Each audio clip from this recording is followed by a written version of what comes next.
রাজশাহী দলটা তারকায় ঠাসা নয়, সাদামাটা একটা স্কোয়াড বললেও ভুল হবে না। তবে মাঠের লড়াইয়ে তারা ছাড় দিতে একদম নারাজ। এক ম্যাচ হারলে পরের ম্যাচে ঘুরে দাঁড়াচ্ছেন। তরুণ তুর্কি মেহেদী হাসান মিরাজের অধিনায়কত্ব যোগ করছে নতুন মাত্রা। রংপুরের বিপক্ষে জয়টা কিংসদের অনেক কিছু পাওয়ার। এমন রুদ্ধশ্বাস ম্যাচের জয় দ্বিগুণ বাড়িয়ে দেয় আত্মবিশ্বাসও। ডেথ ওভারে মোস্তাফিজের বোলিং মনে রাখতে হবে অনেক দিন।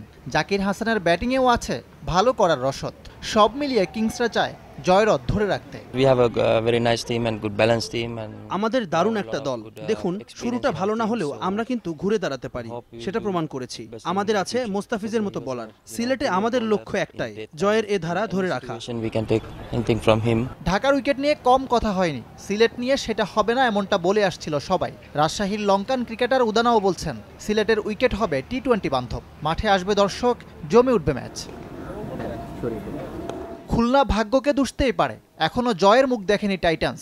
দুটো ম্যাচে জেতার সম্ভাবনা তৈরি করলেও পারেনি মাহেলা জয়বর্ধনের দল। তবু আশা একদম ছেড়ে দিতে চায় না খুলনা। তারা চায় অন্তত একটি ম্যাচে জিতে খেলায় ফিরে আসতে। প্রথম ম্যাচটা খুব ভালো সুযোগ ছিল, লাস্ট ম্যাচটাও ভালো একটা সুযোগ ছিল, বাট আনফর্চুনেটলি হয়নি সেটা। বাট আমার কাছে মনে হয়েছে যে অ্যাজ এ টিম হিসেবে খেলাটা খুব বেশি ইম্পর্টেন্ট। খুব বেশি নেগেটিভ চিন্তা করতেছি না, এখনও আমরা যারা প্লেয়াররা আছি স্টিল পজিটিভ আছি। জাস্ট আমার কাছে মনে হয় যে একটা ম্যাচ যদি আমরা জিতি তাহলে আমার মনে হয় যে মোমেন্টামটা আমাদের দিকে আসলে আস্তে আস্তে জিতা শুরু করবো ইনশাল্লাহ। 4 ম্যাচে হারলেও বাকি এখনো 8 ম্যাচ। শেষ বলার সময় আসেনি টাইটান্সের। তবে বিপিএল রেসে থাকতে হলে নাটকীয় কিছু করতেই হবে মাহমুদুল্লাহর দলকে। ইকরাম হোসাইন, সময় সংবাদ।